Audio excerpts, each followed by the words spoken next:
Next, we'll see you tonight.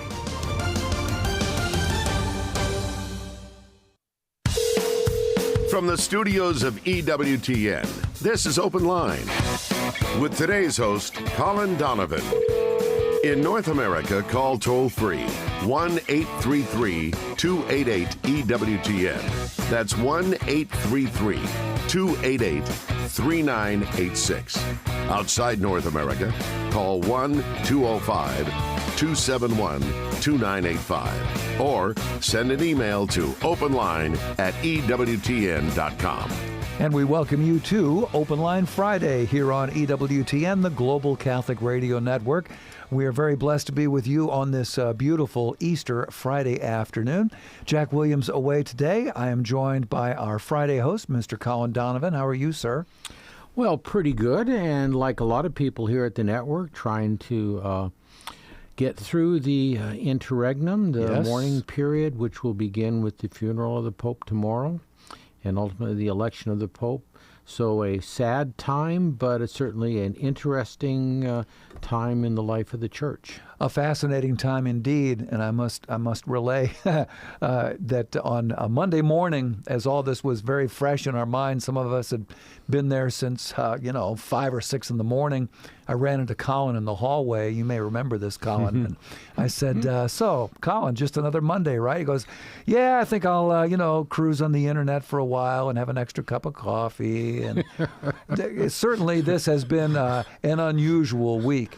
But you and I have been down this road a couple times. Well, we have 2005 with the death of John Paul II in terms, obviously, of a death. And then we had the resignation of Pope Benedict, which, of course, we had the advance warning of several weeks. And so this is actually our second papal death that EWTN has covered in the course of our life since founded in 81 and broadcasting since 82. Yes, indeed. And you've been very instrumental in keeping us posted on the many changes we've received from is it the Congregation of Cardinals? Well, it's called a general congregation. We think of the College of Cardinals, but when those who are gathered in Rome meet to address issues of the governance of the Church, there is especially things like when the funeral will be. That was decided on the first day. And then there'll be decisions coming of when the conclave will begin. I think towards the end of the mourning period, which will be all of next week until the Sunday after this Sunday. That decision will come out and we'll know when the election begins. Everything must be done by papal law because only the Pope has the authority to set the way in which his successor will be elected.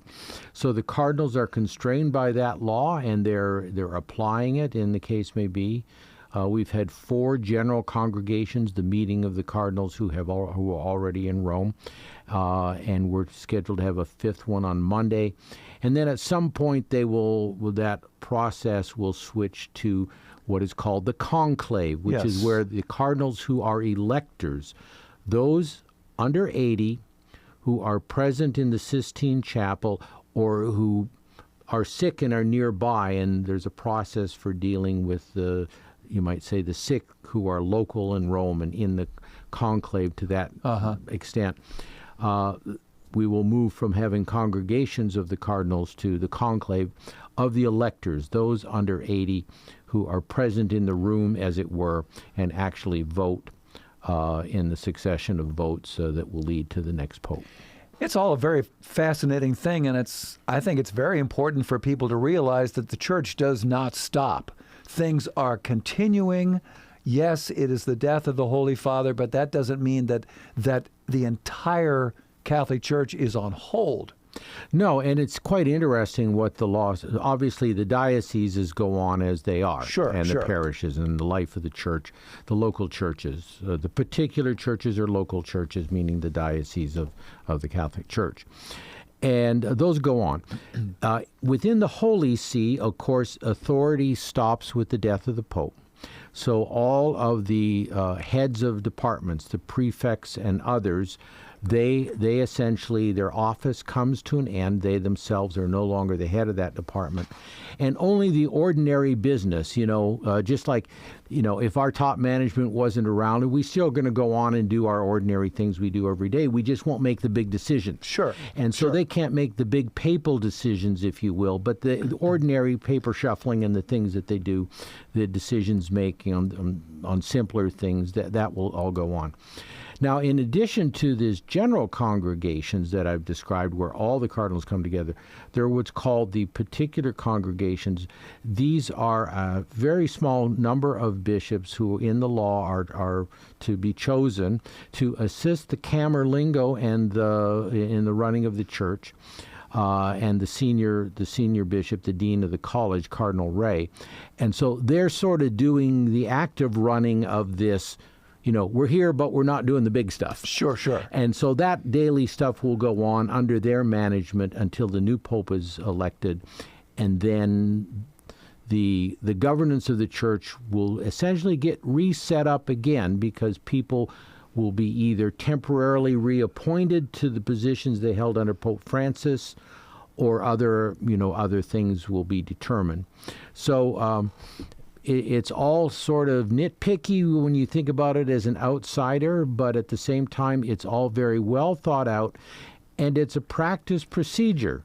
Yeah. The church has been doing this more or less, the use of the cardinals and the cardinal electors in this way it is done today since the 11th century. Okay. 1000s. And so before that, at different times in history, the popes were chosen in different ways. In the early church, it was the clergy of Rome and the surrounding sees, and that we see that structure still represented in the titles given to cardinals. You have the cardinal bishops whose title is a suburban see or subucarian see, as it's called in Latin. You have the cardinal priests who are essentially, quote, honorary parish priests of the Diocese of Rome, and then the cardinal deacons who have sort of administrative responsibilities with. Those are actual positions in the early church. Deacons, the surrounding bishops and so on. Uh-huh. They would have been the electors. But that process has over time mutated into this electoral college, which we have today, and in some variation of it, going back almost 1,000 years. So the popes specify the method, and for about 1,000 years we've been doing it more or less this way with some variations, pope to pope. If you've got a question for Colin about the conclave, about the interregnum, about the upcoming funeral mass, we are here for you at 833-288-EWTN. That's 833-288-3986. Outside North America, please dial 1 and then 205-271-2985. You can also text the letters EWTN to 58177. Wait for our little robo response, if you will. And then when you get it, text us your first name and your brief question. Message and data rates may apply. You can also shoot us an email if you'd rather do that. openline@EWTN.com. Openline@EWTN.com. Lines are open right now if you have a question for Colin.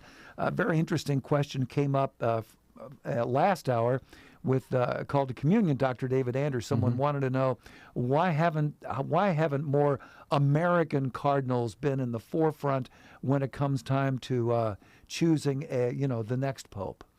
Well, I think we actually have, I don't know if it's the high point, but we have, I think there are maybe 8 or 9 American cardinals. The traditional practice of appointing somebody a cardinal because they occupy a big see, New York, Los Angeles, or Chicago, or some other see, that to some extent is true.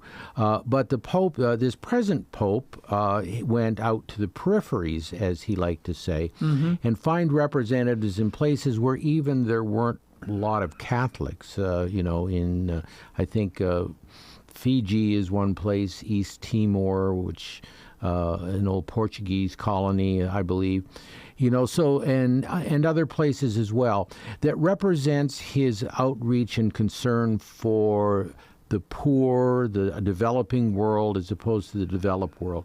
So he hasn't followed the old historic practices of a good, probably 100 years at least, and that is of simply appointing men who are the metropolitan archbishops of a significant metropolitan area, like in New York or Los Angeles or Paris or some other place.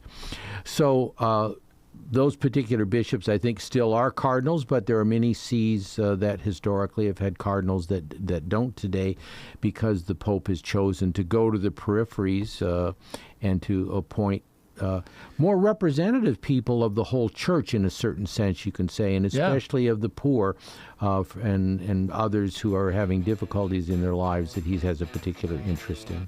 Fascinating process. Keep it right here on EWTN radio and television. We will keep you up to date. In a moment, we'll talk with Dan in Stillwater, Minnesota. Another Dan, this one on Long Island. Lines are open for you as well at 833-288-EWTN.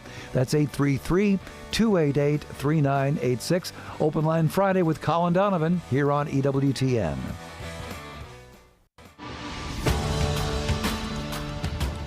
The most original Catholic content is on EWTN Radio. On EWTN News In Depth, remembering Pope Francis, his legacy as told by everyday Catholics from around the world. Join us for EWTN News In Depth this evening at 8 p.m. Eastern, exclusively on EWTN Radio and television. Have you ever heard someone say, I want a religion that is not so dogmatic?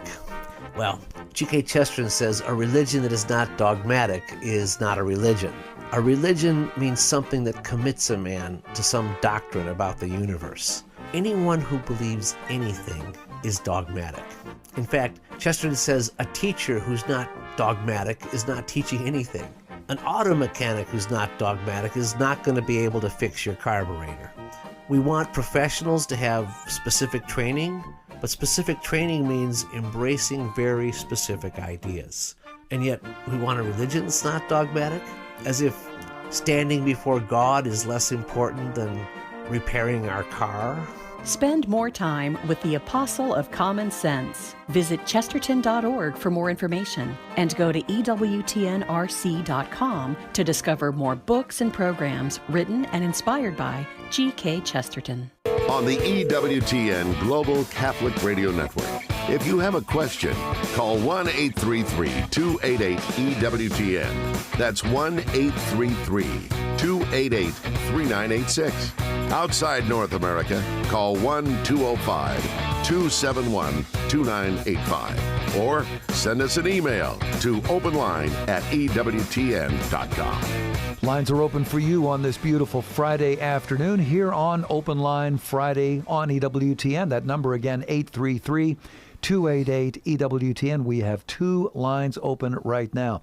Quick reminder here, the solemn funeral mass for His Holiness Pope Francis is coming up live tomorrow on EWTN radio and television, 3 a.m., with an encore for you on both platforms at 10 a.m., and then we'll have another encore on EWTN television and radio extra. That will be at 6 p.m. Eastern. I was going through the memos this morning. The original budget for this was going to be around 4 hours, and I see that has now been expanded to 5 hours because we're going to be covering the procession to St. Mary Major, which is where the burial will actually take place. That's right. It's called a translation. Okay. It means that the body is moved.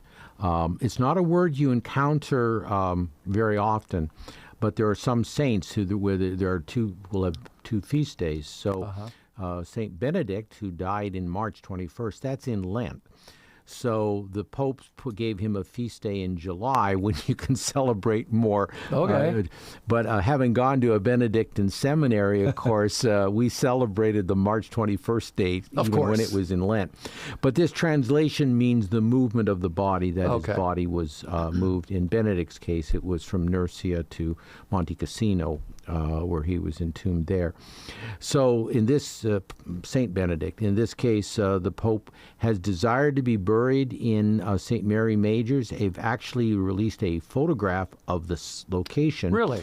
It's in the chapel of Salus Populi Romanos, Salvation of Rome, Our Lady, who is accredited with saving the Rome from plague during the pontificate of Gregory the Great. I heard that the actual area was between two chapels. Is that right? Well, it's into the wall on one side of the Salus Populi Romani, I believe, unless it means just outside between the two chapels. Okay. The next chapel over is I believe, a Pauline chapel. Okay. And so it's going to be there. It's not in the crypt of the Vatican, but there, I think that only like 90 popes altogether are buried in the Vatican. They're scattered all over Rome. 5 others, or maybe 6 others, are in St. Mary's already. I think 5, he'll be the 6th. There are some at John Lateran, which is the Cathedral of Rome, and other churches as well. Santa Maria Sopra Minerva, which is one of the early churches built in Rome. The Sopra Minerva is the church knocked down a pagan temple to Minerva and slapped a Marian church on top and said, "Take that, Minerva." I love it. Yes. The church was great at this. Fantastic, fantastic. Let's get to the phones without further ado here. Here is Dan in one of my favorite small towns, Stillwater, Minnesota, listening on Sirius XM, Channel 130. Hey, Dan, what's on your mind today, sir? I'm new to the Catholic Church. I'm a Christian, but I'm learning all about Mass and different nuances. And this week is a special week. They've been calling it Easter all week, and there's a special Sunday coming up. So I'm curious, what's that called, and more details about it. Okay. Sure. Yeah. This Sunday has the title of Mercy Sunday, and there's a long history to that. The liturgy of the day is essentially what it has always been. When Father Alar and Johnette and Father John Paul and I did the first live show after the death of the Pope, we talked about this some, and that might be, if you want to go back and see that, Dan, you'll get a little bit more detail on it. But the first Sunday after Easter, the liturgical readings are what happened on the first Sunday after the original Easter. And that is, our Lord appeared in the upper room and said, "Peace be with you, my peace I give you. Whose sins you shall forgive, they are forgiven. Whose sins you shall retain, they are retained." This is the establishment of the sacrament of reconciliation. In other words, Christ, who came to reconcile God and man, the first thing he did in the church after his resurrection, other than appearing to the disciples on the way to Emmaus, but the first concrete thing he did with the apostles was to give them the instrument of reconciliation of sinners. Okay. Now, baptism is the instrument, obviously, for the non-Christian who believes in Christ and through the passion, death, and resurrection is sacramentally received through Christ's passion, death, and resurrection. The sacramental pouring of water representing the death of the sinner and the rising to new life. So baptism does that. But reconciliation is the ongoing repentance of the believer. And so the very first thing he did out of the tomb, other than show the disciples the Eucharistic mystery in a fashion, was to give the church the sacrament of reconciliation. So from the very beginning, this was a sacrament of mercy. Now, that's been the readings. It's had different names through history. When I was a kid, it was called Low Sunday, I guess because it's not quite as high a holy day as Easter Sunday, the Sunday before. It's the second Sunday of Easter. But back in the 1930s, our Lord appeared to a religious sister, Sister Faustina Kowalska, and he wanted the church to institute a feast of divine mercy and also a novena of divine mercy beginning on Good Friday that would last until the second Sunday.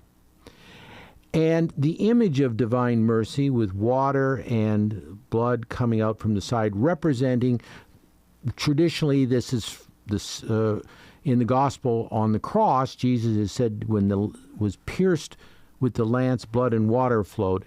And that was always interpreted in the early church as baptism and the Eucharist. In other words, representative of the sacramental life of the church, the means by which Christ gives the church to reconcile and give sustenance on a daily basis, as the Eucharist it could be for those who go daily, sustenance to the faithful to get them to eternal life. So one of the things she asked was this Feast of Divine Mercy. And so things like that in the church take some time.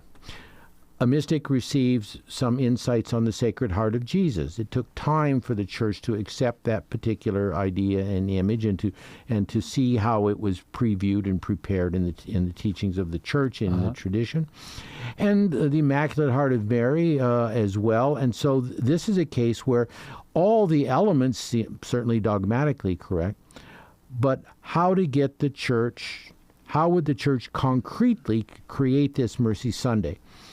Well, God in His providence, who plans everything even when we don't know He's planning the world behind our backs without our permission, He planned that a Polish pope from Krakow, where Sister Faustina died, would be elected to the papacy out of the dark cloud of communism, brought into the West. And of course we know the history from there, the overthrowing of the Soviet Union and all that Pope John Paul II did.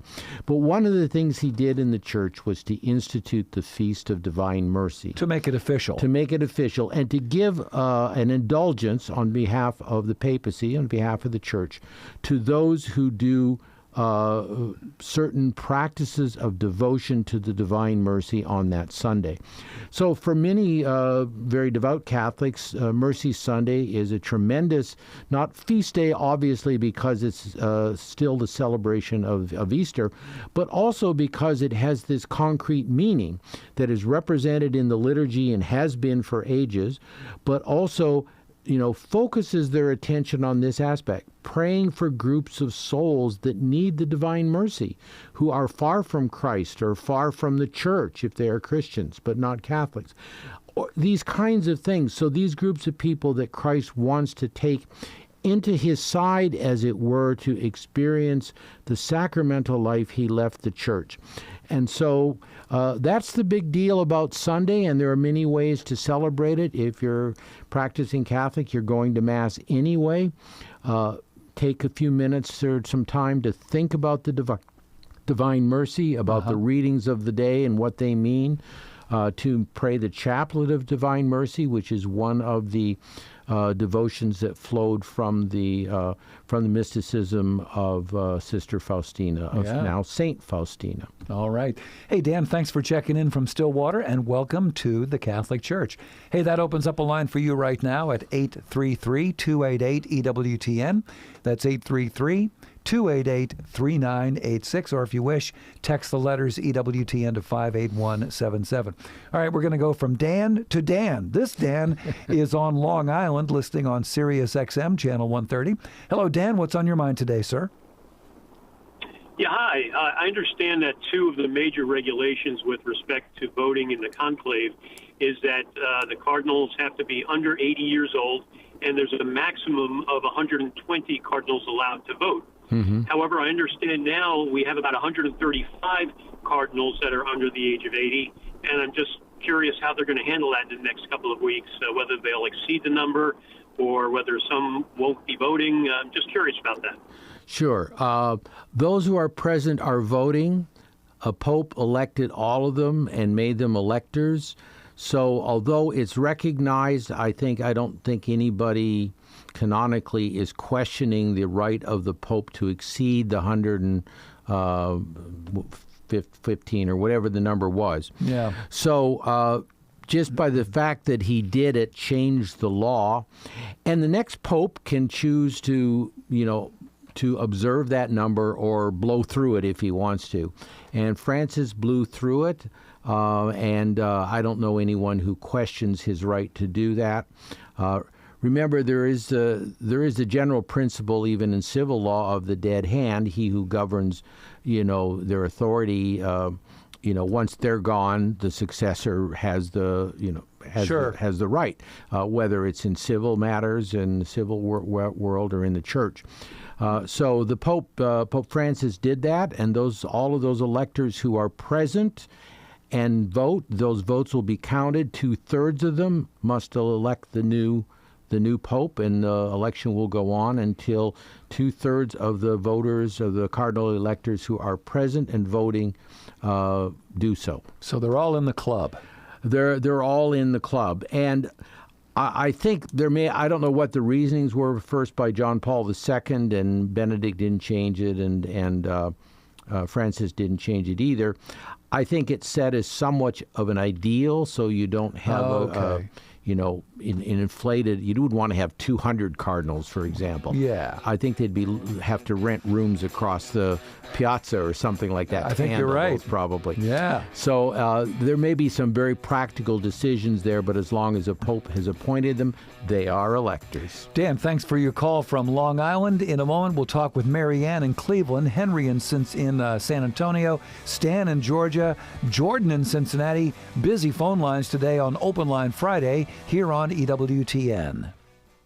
The month of April holds special significance for Catholics. It's devoted to Jesus in the Holy Eucharist. During this month, we are invited to reflect on the real presence of Jesus in the Eucharist. St. Padre Pio said, "Always remain close to the Catholic Church, because it alone can give you true peace, since it alone possesses Jesus in the Blessed Sacrament, the true Prince of Peace." Join in this devotion to the Holy Eucharist with books, DVDs, sterling silver medals, rosaries, crucifixes, and more. Available at EWTNRC.com. That's EWTNRC.com. St. Augustine once wrote, "Question the beauty of the earth, question the beauty of the sea, question the beauty of the air, spread around everywhere. Question the beauty of the sky, the sun making the day glorious with its bright beams, the moon tempering the darkness with its shining rays. Question the animals that move through the waters and amble about on dry land. Question all these things. They all answer you, 'Here we are. Look, we're beautiful.' Their beauty is their confession. Who made these beautiful, changeable things, if not one who is beautiful and unchangeable? All creation shouts to us that there's a God, and just as a painting gives us a glimpse into the heart of an artist, all creation tells us that God is beautiful. But if we don't take time to question the beauty all around us, we won't hear that. So stop and smell the roses. I mean that literally. God wrote 2 books, Scripture and Creation.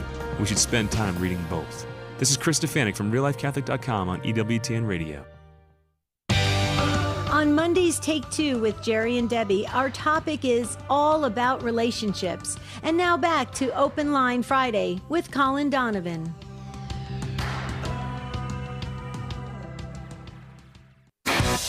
This is Open Line on the EWTN Global Catholic Radio Network. Hey, there's still time for your phone call at 833-288-EWTN. That's 833-288-3986. Outside North America, please dial 1 and then 205-271-2985. If you're listening to us in Kansas today, well, your EWTN radio station needs to hear from you next week. The great Divine Mercy Radio will be airing their spring carathon that is going to start on Tuesday. So if you're listening in Hayes, Kansas, or Colby, or Great Bend, or really anywhere, please support your Catholic radio station. All right, back to the phones here at 833-288-EWTN. Mary Ann listening in Cleveland on Sirius XM, Channel 130. Hey, Mary Ann, what's on your mind today? Good afternoon. My question is it permissible for a Catholic to attend a Jewish Passover Seder dinner? Okay. Yeah, this has become popular in recent times, several decades now, I would say. I think it's like going to any particular non-Catholic service. You can do it something as an informational matter, always realizing that if you're a guest in somebody else's church, whether it's a non-Catholic church or a non-Christian church of any kind, that you are not permitted to do sacred things and Right. take roles which would constitute the practice of that religion, or to embrace anything in any practical sense. In many ways, Judaism is somewhat distinct because it's very easy to say, I've been to, not to a Seder, but I've been to the family meal on Friday evening at dusk when they celebrate the weekly beginning of the Sabbath, and I've been to the Sabbath in the synagogue with a friend who is Jewish, who actually is a rabbi today. Wasn't when I first knew him. He was a fellow naval officer, and so it's quite interesting. You see all the parallels between and all the preparation that God did for the church. And the Seder is certainly one of those.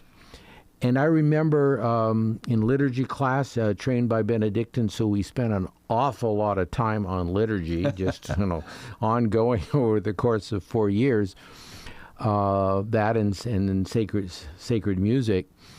And so I remember a discussion of how in the Passover Seder, and I think this was coming largely from Father Louis Bouillet, who was a liturgical writer in the 30s, 40s, and 50s, very, very prominent, very influential. And the church was, for the 100 years from the late 1800s into the middle of the 20th century, and today, of course, still, very interested in putting together an understanding and a theology of the liturgy. We have the liturgy as a given. It's been handed down in the church as part of tradition. Sure. But there's never been a serious effort really to come up with a theology of the liturgy in any systematic sense. That's gone on in the last century or so, fostered by the popes and the Second Vatican Council, whatever may think of the results of the reforms there. Nonetheless, that was the purpose, to sort of concretely understand what was taking place in the liturgy so that it could be explained to others and understand how it represents the faith of the church to the person participating as well as to the observer.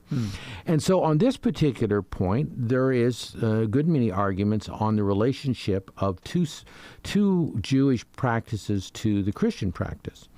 One is the Seder, because obviously the Passover connection. Yeah. And they keep the cup for Elijah. Okay.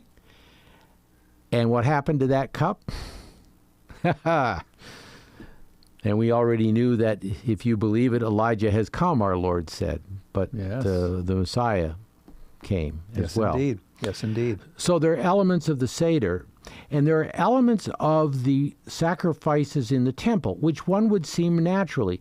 If Jewish guys were deciding how are we going to fill out this instruction of our Lord on the Last Supper, do this in remembrance of me, they know, well, the context is certainly a Seder. Sure.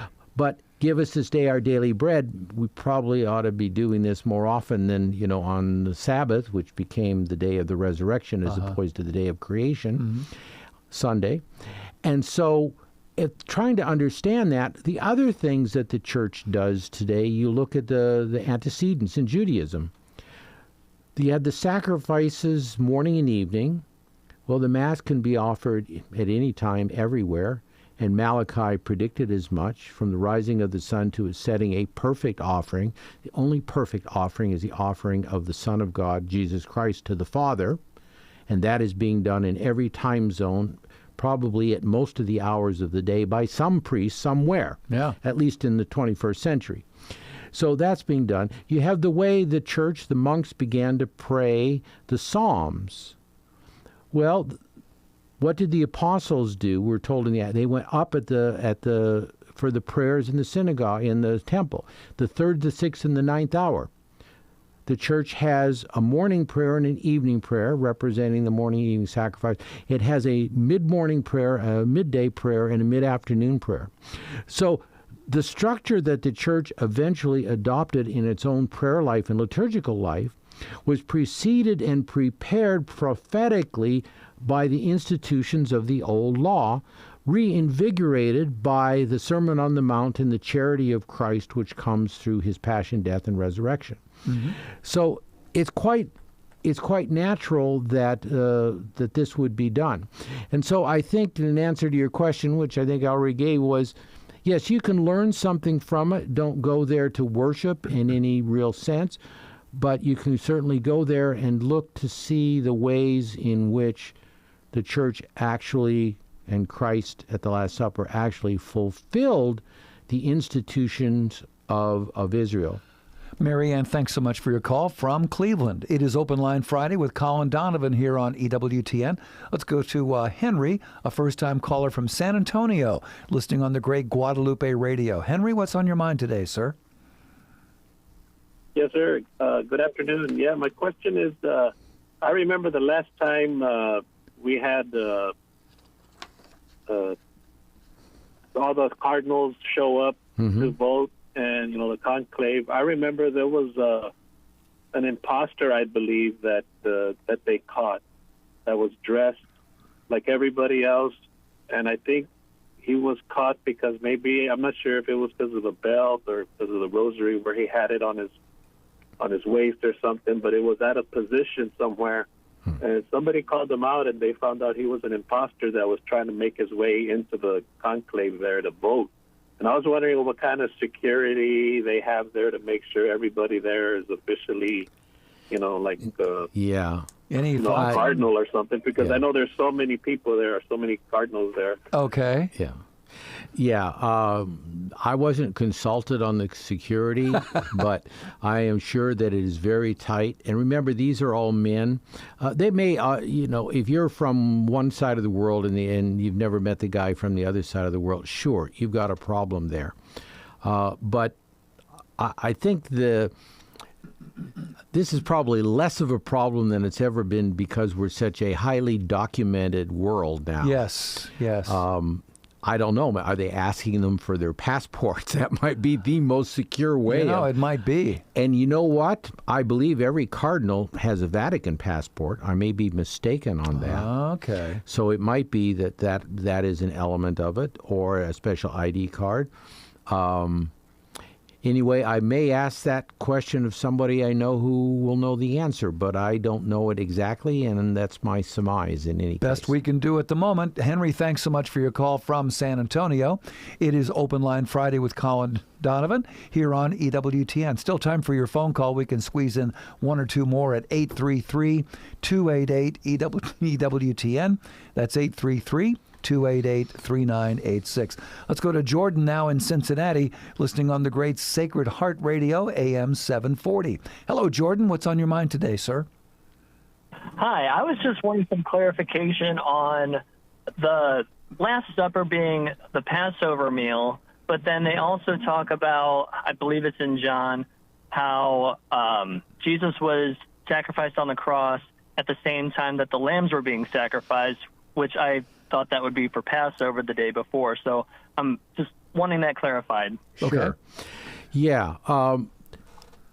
The lambs certainly were being sacrificed, probably not right up to sundown, because they have to, get on and prepare for when they can no more do no more work.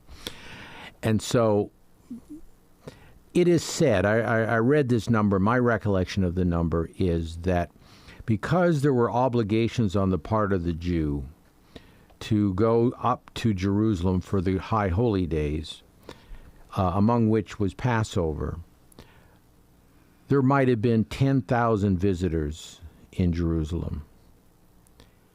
Now, how do you slaughter 10,000 lambs in one day? You don't. It's going on all week. The lamb is roasted and the Passover is celebrated in proximity to the day of Passover, which would begin at sundown on Friday. But the slaughtering goes on. Now, as to the coming together of the of Christ with his disciples for a Passover on the day before, on the Thursday night, it was not unheard of. Okay. There is what's called a habara, which means a smaller gathering of people. And very often the rabbis with their disciples would celebrate with their disciples on a different day than the actual Passover, because the instructions are that a man and his family and maybe their neighbors are joining in to go. So you're a rabbi, you have disciples, and you want to celebrate the Passover, and so you can't keep people from going. Most of these men are married. Paul was an exception. He said he was unmarried, but he was, a disciple of Gamaliel. That would have been exceptional, the celibacy in those days.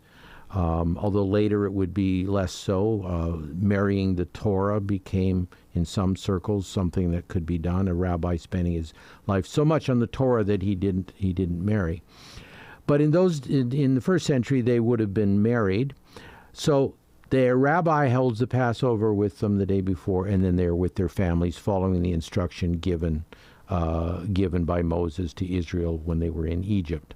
And that's likely what took place, that this was a fellowship Sabbath, if you will, this small gathering that anticipated the Passover.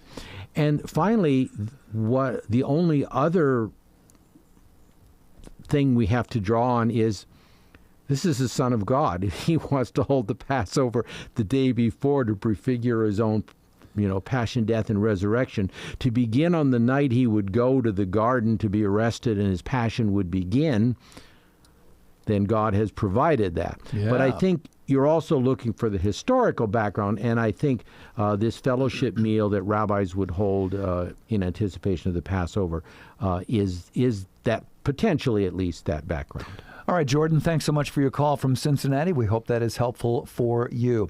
It is Open Line Friday with Colin Donovan here on EWTN. Coming up next on most of these EWTN radio stations, it's Beacon of Truth with Deacon Harold Burke-Sivers. On today's program, they'll be unpacking Psalm 83, verses 10 through 13. That'll be on the Soulful Psalm segment. Also, the explosion of overseas vocations. That's coming up next on most of these EWTN stations at 3 p.m. Eastern. Now, I have heard about the explosion of people coming into the church, notably in France and some other countries, but I've not heard about an explosion of vocations. Have you?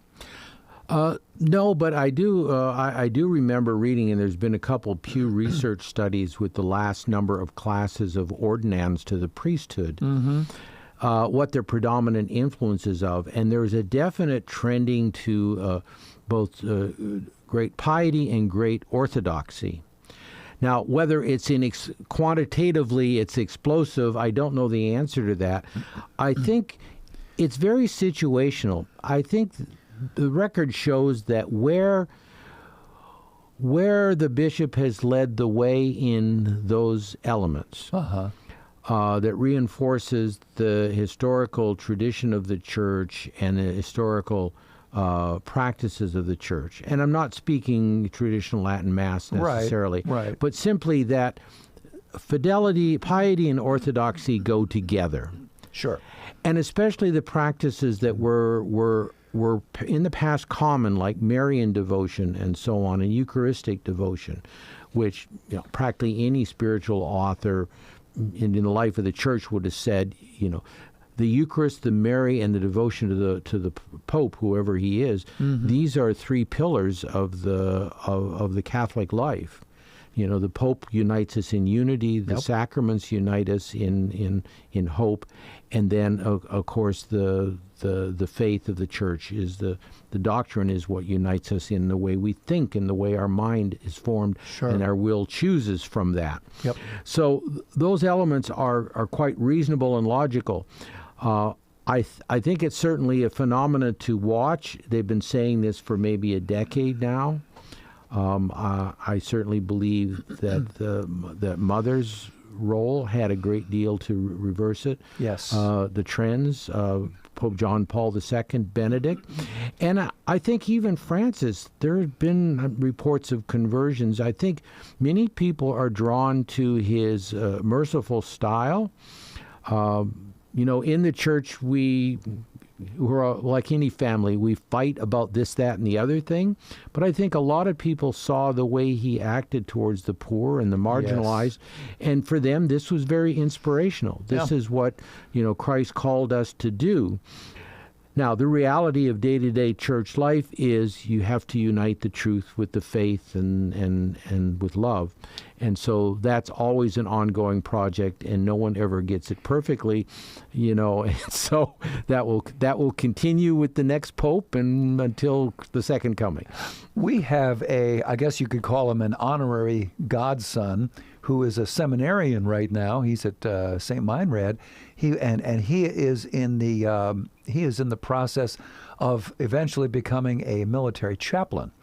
And he says that in that archdiocese of the military service, there's been a lot of new young guys coming in, and that's really good news for those people in the pipeline, because there's a real shortage of Catholic chaplains in the military right now.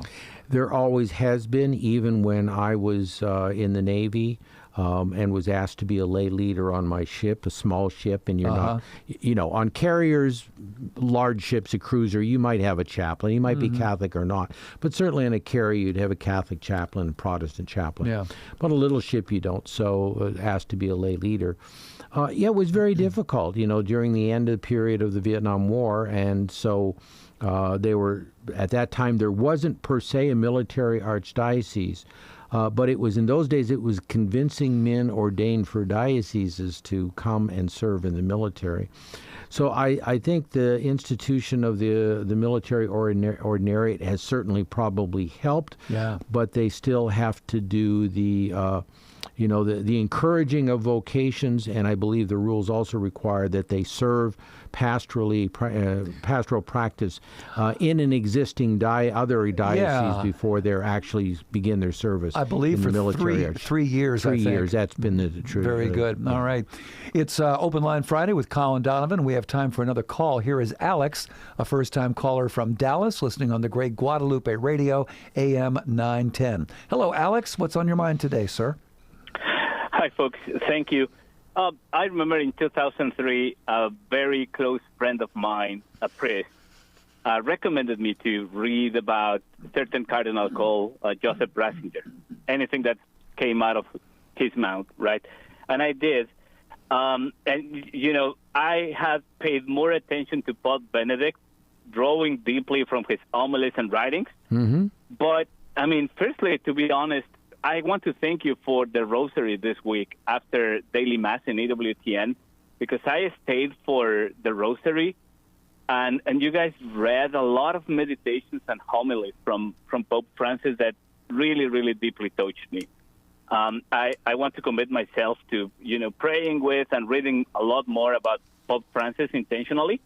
But I would really love to hear your perspective. How do you personally approach the spiritual writings and meditations for both popes? Very different, but I think, again, Benedict is extremely obvious, and it's face value, right? But Pope Francis, a lot more humble and a Jesuit and a Latin American person. But the readings and the homilies that you guys selected were incredibly deep. Yeah. Incredibly deep. Yeah, every pope is different. I'm doing the count the other day. I was like 6 or 7 popes that I've lived under, going back to Pius XII. I remember the later ones. I remember Paul VI because of Humanae Vitae, and being in college and trying to explain contraception to classmates, and I'd never read the document. I said, well, I better go read the document. Yeah. And in reading, I said, this is truth. And that began my journey in theology. John Paul I, there were some of his little sayings and things that he had written that got published. but unfortunately he was only with us for, I think, 28 days. Yeah. John Paul II was really my guy because I wrote on him at the Angelicum. So, it is quite clear that philosophically and theologically his contribution to the church is enormous.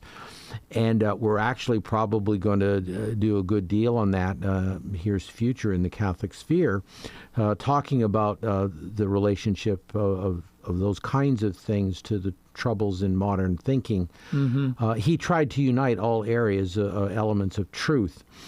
Benedict, central on Christ and the role of Christ, his books on Jesus Christ, his homilies, his catechesis, very much the intellectual, but very much able to explain lucidly why the church believes and what it believes. And Francis is a little bit more different. His pastoral style in Argentina was to go into the barrios and to meet the people and to talk to them and to build a friendship with the what now 80-year-old woman who sold newspapers on the corner and all of these kinds of things. Well, I bet she's gone now for that matter. But in any case, this kind of personal things. He wasn't the academic, and sometimes he could be very imprecise in his theology, and that would get corrected later on by somebody in the well, the Pope really meant this, and of course that is true, and so I think his exhortations, and it's interesting, Alex, that you mentioned that, those things which exhort us to the charity of Christ and to imitate that and to holiness, those are probably his better writings. And I think the effort was made, no doubt. I wasn't involved in what was chosen by the friars for those prayers and rosaries and so on.